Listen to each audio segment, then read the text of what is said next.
Welcome to unPACKed, an open-minded podcast taking a clinical, not political approach to help pet parents around the world. I'm Sailor Jerri, certified dog trainer, virtual dog training revolutionary, owner of Tulsa Pack Athletics, and creator of the open-minded approach. And I'm Mattison, her friend, certified dog trainer, and sonologist. Together, we have nearly 3 decades of experience in behavioral dog training. In this episode, and every episode, we will fully unpack a real case. We've been working with real owners and their very real struggles behind the scenes for months to provide this learning opportunity for everyone else out there. We're giving you a peek into our world and minds, following through with our promise of adding transparency in this industry. If you're along for the ride, this is how it's going to look. First, we'll introduce our incredible and dedicated owner and explain their intake process while we describe their dog or dogs and the problems that they're dealing with. Then we'll walk you through our assessment and explain how we got there. Lastly, we'll break down the management and modification plan. This is something we do a little differently. We're delivering a high-level end-goal case plan to every single owner. We believe in their ability to process a lot of information with us as a team to ensure we're all working towards the same goal.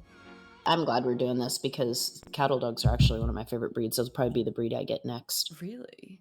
Yeah, I'm not going to get another bully. I can't do a ton of stuff because he is the breed that he is. It's a real shame. It's unfortunate. And, I lack him full of zest. Well, cattle dogs are not lacking in zest. In fact, I think they've got a little extra sprinkle of it. That's true. Well, we are here today to talk about Serena and her 2 dogs, Milo and Coda. Milo is such a great name. It is a great name.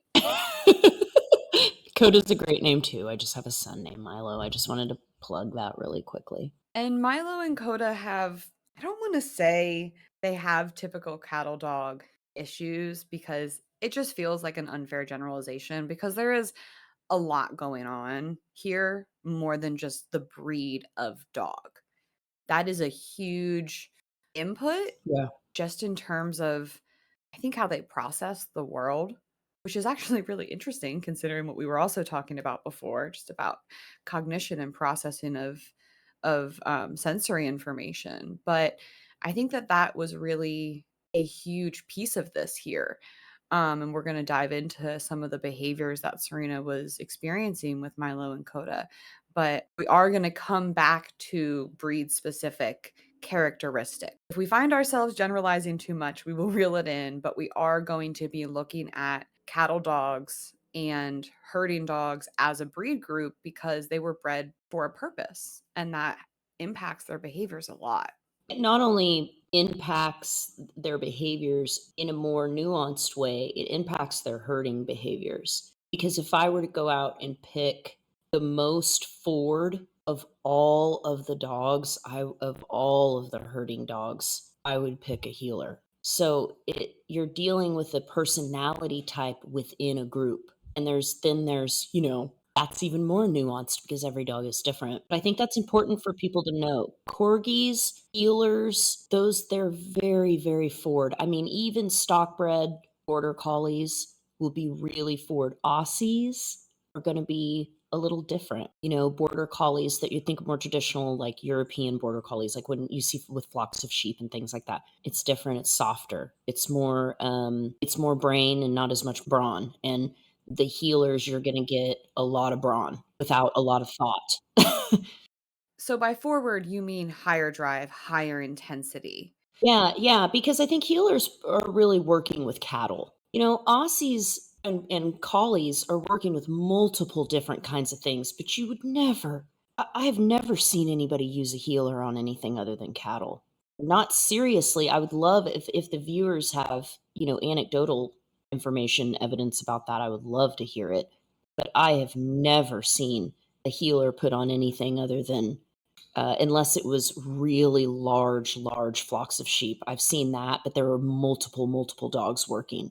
If you like heelers and you're really into that, or herding breeds, this is a great episode for that because I really love to talk about the nuances of each of the groups, and heelers are my favorite of the herding dogs.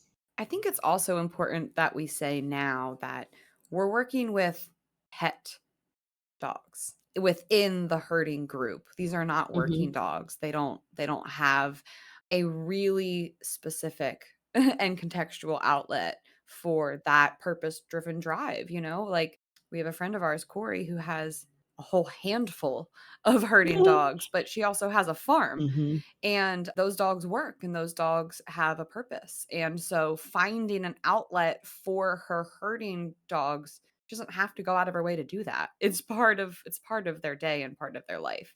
So I think it's important to note that we don't have working dogs here, because not every Aussie in the world is going to end up on a farm. Just doesn't work out that way, and Aussies and cattle dogs of, all types can make great pets. But we do need to look at what are those breed or breed group specific needs, and what are the other behaviors that we're seeing that could be related to those needs not being met in the way that their DNA really calls for. Why don't you tell our listeners a little bit about what Serena was seeing with Milo and Coda?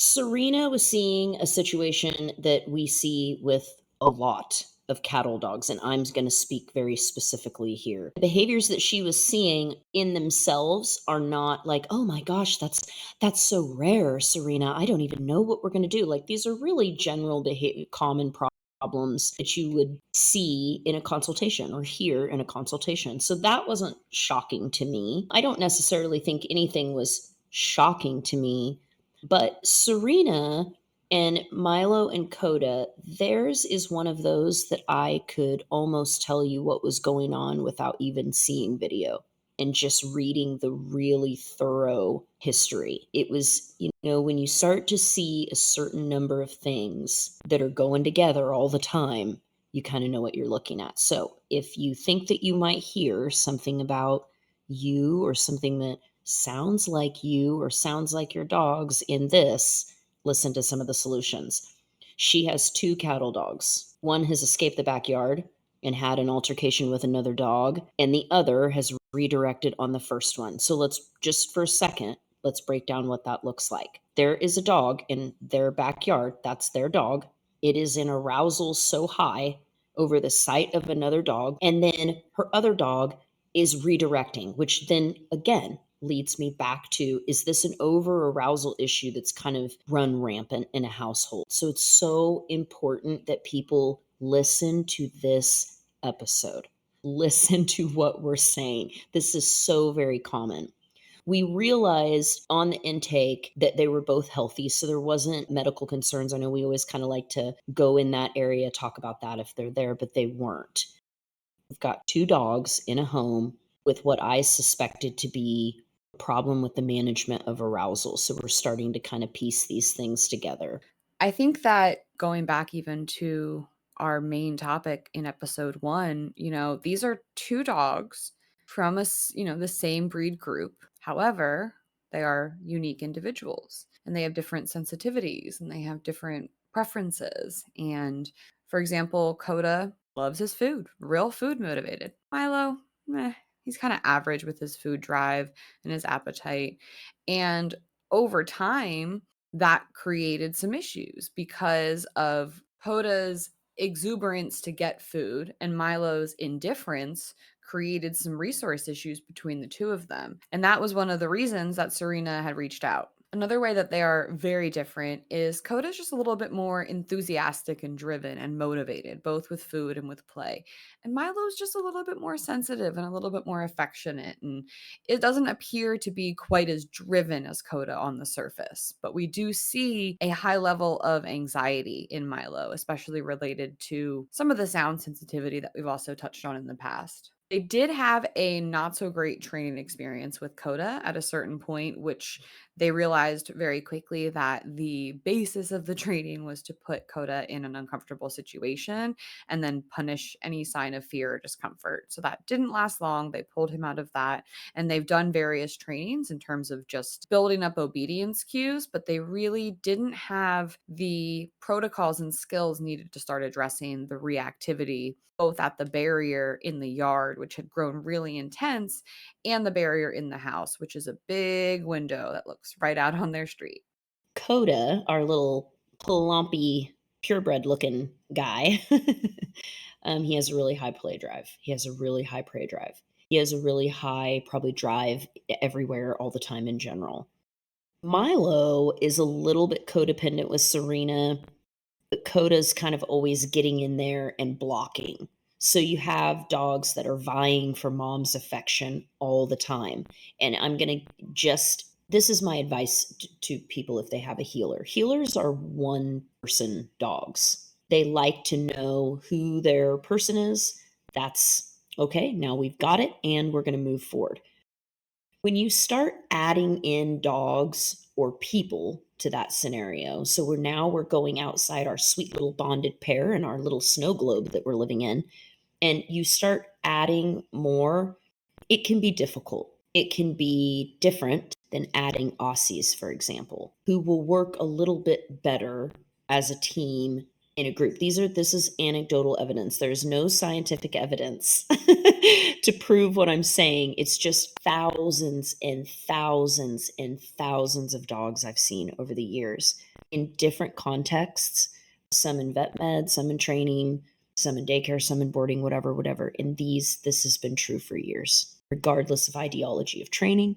I have rarely seen a situation where it was a good idea to have two healers in the house and it just went perfectly. There's always going to be the vying of attention and affection from their person because that's the way they are designed to be. This is the dog that's in the back of your pickup truck. This is the dog that's sitting, waiting for you to come out of the feed store. This is the dog. Just because they're not working doesn't mean that they don't still have some of these innate qualities to the breed that are in there kind of screaming to get out. And so if there's one person, two dogs, and not enough understanding about how to kind of meet their needs, they're going to start getting their needs met how they can. And it's going to be things like this that you see in multi-dog households where they're vying for attention, resource guarding of the owner, fighting over toys, another form of resource guarding. You're going to see them getting pushy potentially with each other before you see full-on fights. There's going to be this tenseness. Because in this situation, they have, several people in the household. Serena has a partner, they have children, there's a cat, there's a couple other small animals, and Coda in particular seems to have compartmentalized his humans to where one of his humans is his affection and snuggle bud, and his other human is for play. And I've seen that as well, where they will go to one human when they're feeling one emotion. Hey, I'm feeling calm and relaxed, so I'm going to go and gravitate towards this human because that's the person that I relax with and cuddle with. And oh, I'm full of energy now, so I'm going to go slap dad in the calf with my tug rings or something. And we talked about this with Serena when we went through and unpacked her case plan of just how good these dogs are at pattern recognition. Mm-hmm. And that's just such an easy one for them to pick up of this human has this context Mm-hmm. and this human has this context. And on top of all of that, the boys do love each other. These two play, they hang out, they really enjoy being around each other. They definitely act like brothers. Brothers got a hug. Brothers also fight. Brothers get on each other's nerves. When one is having a bad day, it is likely to impact the other one. One thing that they do have in common, though, is that they both seem to fixate on the cat. We do have a prey drive in many regards, and that's something that we talked about was the emotions, yes, but also the biological process. The adrenaline dumps that they're doing are absolutely reinforcing. Yeah. What gets blown into their veins through their endocrine system when all of these things go on is astonishing. It's more addictive than any drug that any human being could ever do. And then the behavior itself is reinforcing to them. And then we can't ignore what's going on with the cat. Massive cortisol dumps from being constantly in fear. And that's not something I know that Serena wants going on. It's certainly not something, it's very common in homes. That's why I'm stopping here to talk about it for a second. It's not okay to let animals chase each other where they're not switching between predator and prey. That's a note for everyone. When there's healthy play going on, because lots of people's cats and dogs play, but they should be switching. Sometimes you get to be the getter, and sometimes you get to be the gotten. And so I was glad that she brought it up and wanted to figure out, like, okay, we can't let this continue. What steps do we take? Now, on top of the prey drive, another behavior that Serena was struggling with was a pretty intense leash reactivity that honestly has a lot tied into it because Coda, especially, is super friendly when it comes to people, right? But if Milo is reacting, Coda's going to start reacting too. And so we have these states of arousal that are feeding into each other constantly. And I was so impressed with Serena when we were going through her case plan with her, how quickly she was really able to connect the dots about reactivity and what's happening in the body and what's happening in the mind and why these types of things get worse and don't just stay the same. We don't see reactivity, stay at a constant level. We see it escalate because it is reinforcing in that way. And we were able to make so many connections between that and addiction and the way that it just feeds into itself. I was just thinking that. I was thinking it in my brain as you said the word addiction, because it's exactly what it is. It's when you get reinforced in that way. Okay, let me give you an example. When I say lots of cool words and then people clap, oh my God. I mean, the reinforcement. Should I say it again? Do you guys want an encore? Yeah. And then imagine if I did that once a week. And then all of a sudden, this is kind of a lifestyle. Hey, and now I'm looking for it. Now everything is becoming about the stage. And then I'm doing it every day. It's every day. And it's just going to be difficult to break those patterns. I have absolutely no qualms comparing dogs to drug addicts. One time Denise Finzi did that and the internet lit on fire and came for her. Mm-hmm. And I was like, well, I was a drug addict and I thought it was a pretty sound analogy that you made. And the analogy was, and I think it's relevant for here, so I'm going to say it, don't get upset like your dog's doing something personal to you when they're in a reactive explosion. Something is taken over. They're not here with you right now. It's very much like, I get that your child that's addicted to drugs just stole $20 out of your purse. Without the drugs, without this cycle of negative behavior, they wouldn't be doing that. And it's the same with our dogs. And I know that that resonates with people that are living in recovery. And I want to make it resonate with the people that aren't. And that's what this state of arousal really is to these dogs. It's that impactful. It feels so good to them. That's what people don't know, is it feels good to pop off when you're a dog. It feels good to rip it. You want to rip it, you want to shake it, you want to run. They were bred to do it at the right intensity and in the right context, Yes. but we are not funneling it into the right places right now. I saw a video on the internet of a healer the other day, and it was like the UTV takes off down this long road on these people's ranch. And I don't know that I've ever seen a dog run that fast. A greyhound, maybe, on a track, but Oh, is it Winnie the cattle dog? I feel like I've seen this. yes, Yes. yes, it was Yes. Winnie. That dog is Yes. And so I was like, fast. Winnie. I mean, Olympic athlete. I just want everyone that has a healer to watch that and to be like, whatever it is that I need to do to recreate that feeling for my dog is what they need. Mhm. In a home setting, how can I give you something like that? And that's something that we will come back and address. But here I want to kind of talk about the flip side of having such a just wonderfully intelligent and driven dog, which is that herding dogs, yes, cattle dogs more so, have such a need for order and structure that chaos will send them into a complete spiral. Yeah. And that, unfortunately, is what we're seeing with dogs like Milo, where any little bit of chaos, anything out of place is sending, and he's not even the more cattle dog, Mm-hmm. but he is the one with the higher sort of baseline of anxiety. So his resilience to things that are sending his body into that hyper arousal, he just can't take it.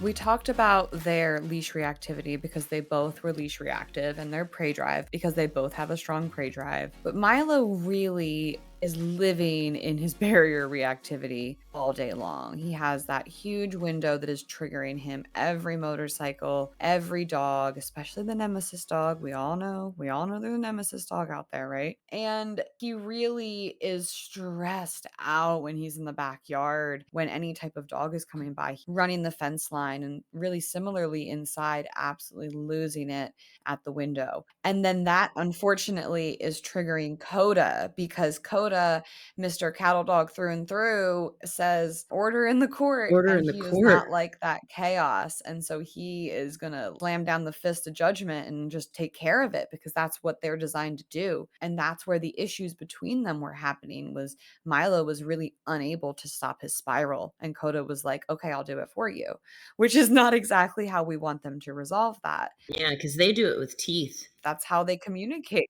Yeah. Mhm. And you know what? The reality is that they know what they're doing. They know what they're doing.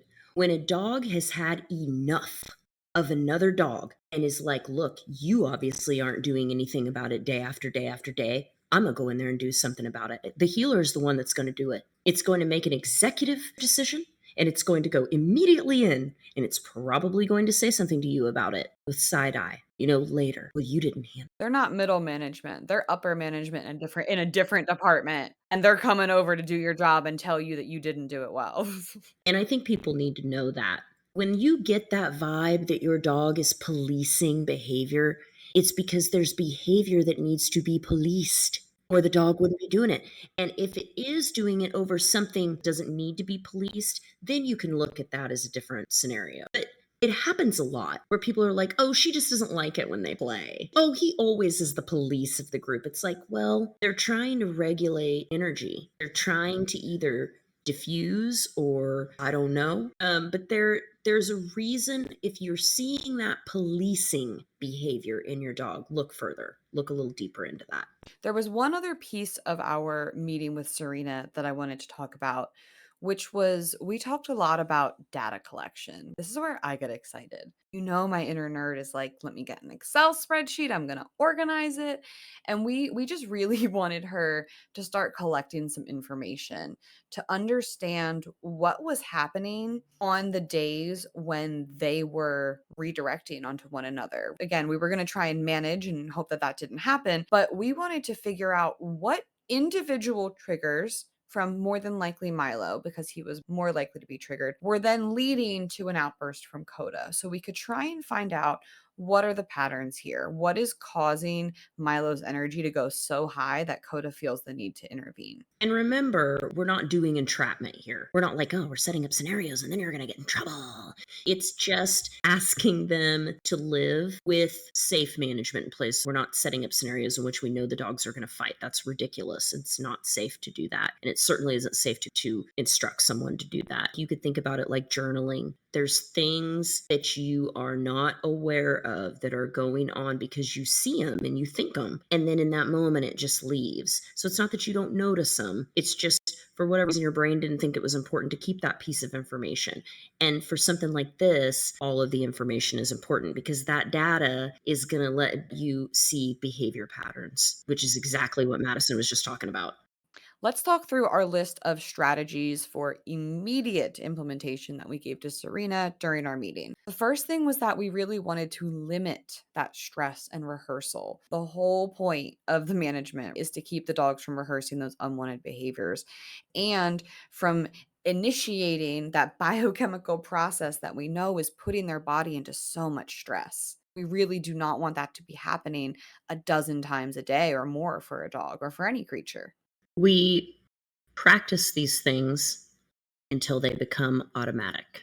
I used to use that all the time to remind myself, when I was training an animal or in the gym or whatever, in AA, we practice these things until they become automatic. So I was trying to set default behaviors. Well, guess what? That's true for good and bad stuff. You start repeatedly practicing something, you're going to get good at it. People are letting their dogs rehearse and not even understanding that it's an option to not allow that. That your dog doesn't go by the window. Your dog doesn't go by, and it gets complicated because I think people here limit the rehearsal and they're like, well, what am I going to do then? It's like I can feel it in myself. Like it's a defensiveness of like, well, I have to walk my dog down this street. I have to take it out here. And I think a lot of times the have tos aren't actually have tos. They're just a lack of knowledge about perhaps another option. Maybe some other things that we could do instead of this. So keep that in mind too. It's not that we want to lock all dogs in the house and never let. I know that is a big complaint against the force-free community. Well, then our dogs are never going to be able to do anything. That's not what we're saying. We're just saying limit as much as possible their ability to rehearse turn down for what. Because guess what they're going to do? They will, in fact, turn down for what repeatedly. Disco balls will drop, shit will hit the fan. That doesn't sound like a great party, but We say limit rehearsal, not end all fun forever. This is not meant to be a permanent restriction for your dog. This is so we can make some changes. And we can't make changes if your dog is continuing to rehearse the old behavior. I compare this to an injury. If you break your ankle, you don't just start walking on it right away. You have to use crutches. You have to use some form of management to give it time to heal before you can take that step. Coco has a really good phrase at Handover Over on Instagram. I love her little phrase about it. It's not forever. It's just for now. Just whenever you feel sad in your little heart, like I'm taking these privileges away, you're not. You're building a safe management system. And part of that involved solo everything. Solo, I'm going solo. I'm going solo. I've been waiting a really long time to sing that song. Thank you. You're welcome. You're so welcome. Everybody needs that solo time. Imagine all those people that have a bunch of siblings. I don't. I'm a selfish, self-centered only child. Like when your parent did something alone with you, just so special. I can imagine that it was. Gosh, solo everything. I love that one. Mealtime management. We wanted a little bit stronger mealtime management. There wasn't an issue between them at mealtimes, but knowing that one dog has a massive, massive food drive and will scarf his food down and then start eyeballing his brother's food, we certainly wanted to just remove that worry for Milo that Coda might come in and, grab some leftovers that weren't exactly leftover. I'll just take those, thank you. Wait, I'm still eating. No, you're not. Yeah, you're not. I'll take it right out of your mouth. Oh, wait, were you going to finish that? Why is it half chewed? Okay, yeah. You mean you weren't chewing that up for me to eat? Dude, your food's half chewed.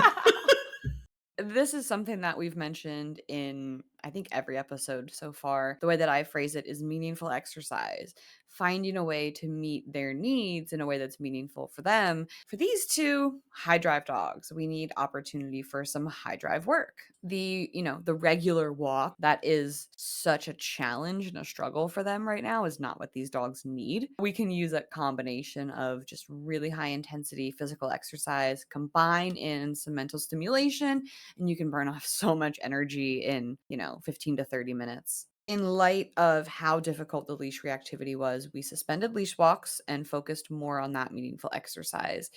And we talked a lot about the yard and the fact that if Milo is going to be out there and he has a potential to react, if there's any potential that we think a dog might be walking by, that we need to have him on a long line and he needs to be solo. That way there's no potential for redirection and we can actually start to work on decompression in response to seeing those triggers without the potential of him escaping the barrier, hurting himself or another dog. For the window inside, we suggested blocking the visual for now so we can isolate some of the sound triggers. Milo is very sensitive to motorcycles and anybody that's walking past their home. So we suggested getting some type of window adhesive. The ones that I recommend do not have any glue adhesive. It's just water. So if you're thinking to yourself, I don't want to put something sticky on my window, this is not going to mess up your window at all. This is a really easy product. You can get a plain one that just blurs. You can get stained glass. So it's going to bring beautiful light into your home, but it's going to blur the image. So your dog is not going to have that visual trigger. But again, this is our crutch. This is to help us get through so we can give some alternatives and teach both Milo and Coda to decompress in response to that state of hyper-arousal.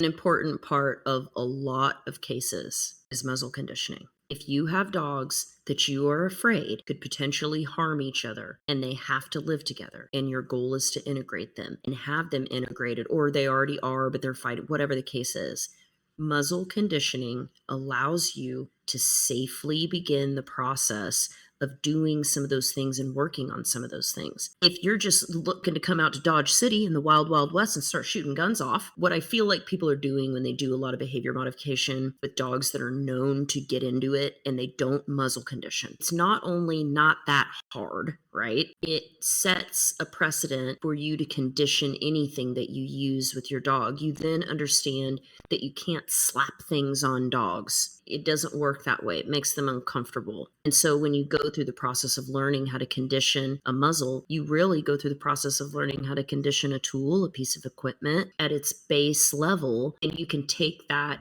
and pivot to other things, that comes up in the future with your dog. So when we suggest muzzle conditioning, it's a preventative measure to make sure that you can move forward safely. Let's circle back to the police dog.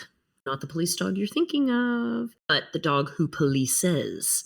That stuff cannot be helped. They're feeling it inside. If the party's hopping, Coda's got to manage that. And honestly, do you really blame him? Can you really blame him for that? So the things that we put in place certainly would not be to punish that dog that's having a problem with the energy level that's going on, and they're going around and, okay, you are doing too much, I'm stepping in. Breed-specific behaviors should not be punished. We help them by not creating or letting them get into situations where those behaviors can be on display, and then we have all these negative consequences from stuff that's not. It's better until we can learn some different skills, until we can get a handle on these weird patterns, the nemesis dog patterns, all those kinds of things. We help them. We come in and help our dogs manage all of that stuff so that they're not feeling like they have to do the policing of the other dog. We're going to do it. Yeah. And once they see you start jumping in and being that strong leader in those moments, over repetition, they can learn to be off duty and they will just look to you to handle it. The great thing about healers is they're there to get the job done. That's what they're there for. The job will be done. So somebody who is doing the job, are you doing the job? You're not doing the job. I'm doing the job. So yeah, when you start stepping in and advocating, really attempting to be a good steward there, the dogs do notice that because the job's getting done. So, okay, so mission complete. The reason that I use the word leadership there is because I think it's so important to be a model of behavior for your dog. Yeah, I think that yeah. we that the cross species thing means that we cannot model behavior for our dogs. But if you are responding explosively to stressful situations Yeah. and your dog is also responding explosively to stressful situations. If you have a bad temper or you're a volatile person, I would strongly caution you against getting a Ford dog. If you have a problem with emotional regulation, not the dog for you. Because you have to be able to model good, calm, and stable energy with honestly, really any dog that is struggling with an emotional spiral in the way that Milo is. And I feel like I'm seeing that out of Serena. I was just gonna say that. She's got a good head on her shoulders, and I think that she is grounded enough to tackle this. Let's talk about where we wanted her to start. With Milo, this is gonna maybe sound similar to a previous episode, but the sound sensitivity. Until we can isolate some of the triggers or lessen the intensity of the triggers, the reactions are still gonna be at the same level that they're at now, which is not at a place where we can really work towards a behavior change. So we wanted to get some of the sound sensitivity worked on first, and then starting to address the barrier reactivity at the window and then eventually out in the yard. For Coda, we really wanted to start looking at energy regulation and energy triggers and building very, very strong and clear patterns of decompression for Coda to be able to go from his 8 back down to, a 2, which is probably about as low as it gets for a cattle dog. What happens when you have a dog or dogs like this? What are we talking about when we're talking about arousal, decompression, relaxation? All this? It's very simple. Think about it like a 0 to 10. So 0 would be a dog that's sleeping, laying, sleeping. 10 would be a full-blown over-arousal. So for my dog, that would look different than, say, a healer, and 2 healers might look different. Arousal is the throttle. It's their internal throttle ramping everything up. it feeds into their drive. If you have the throttle wide open all the time, your boat is going very fast on the water, and that is not a maintainable speed. It's not good for dogs to have wide open throttle all the time with no ability to lower the level. So when I see Enzo going up, oh, now he's at a 5 or a 6, I better be clicking that down one at a time. So when we talk about decompression, relaxation protocols, that's what we're talking about. We're talking about scenarios in which dogs can learn how to lower their level of arousal by doing things like stationing for decompression. Some people call that place beds. I used to call, whatever you want to call it. With my dog, I carry food with me. When I notice that his arousal is going up because of his body language, I help him by inserting something into the scenario that will allow his calm me down system to kick in, which is his parasympathetic nervous system. That's what we're trying to get to. We're trying to help the dogs kick in that part of their nervous system so that they can experience what it's like to decompress from those high levels of arousal. Once you get down in lower levels of arousal, dogs think better, respond better, they can remember cues better, they are more likely to make better decisions and have more desirable behavior. But if they're never taught that and they don't know, think about it would be like if you never taught a toddler the things we know toddlers need to know. You just have a kid that just grows up screaming and throwing stuff because you didn't teach them how to walk it down. We can't be having tantrums. We can't be at this level all the time. Overall, I think that this was a really fun one because it's so layered. You've got a multi-dog house. You've got a high drive dog. You've got a sensitive dog. But there's a lot to unpack, pun intended, here. But I think that there's so much relevant information in here. There's going to be words that maybe if you're a listener that you haven't heard before, especially if this is your first episode. If it is, I encourage you to go back and listen to the other episodes because you'll hear repeating themes that we're talking about, right? Leash reactivity, barrier reactivity, resource guarding, and you're going to find your story in some of those things. And this was just such a great example of what so many different people are dealing with across the world today, and with such a popular breed of dog that we all really, really love and want to see do well. This is one of the breeds that you worry when a really high drive breed gets popular. Dogs like Malinois and like cattle dogs being put into kind of average families, we just tend to see these types of issues. I'll tell you what it takes. It takes somebody who has decided this dog is my whole world. Yes. And I am going to meet this dog's needs.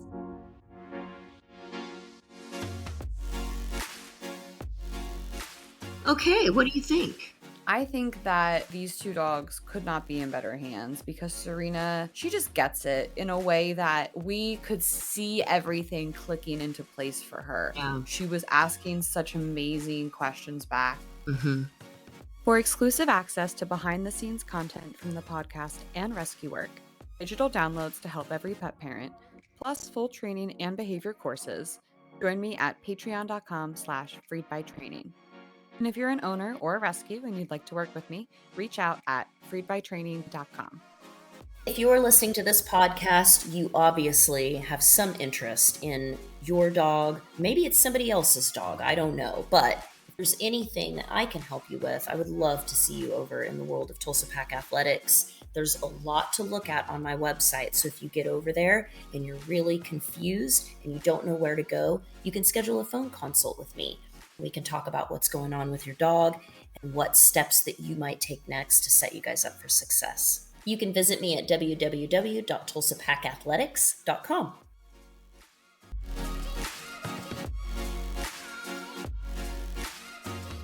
Unpacked was created by Jerri Scherff and Mattison Skoog-Simpson.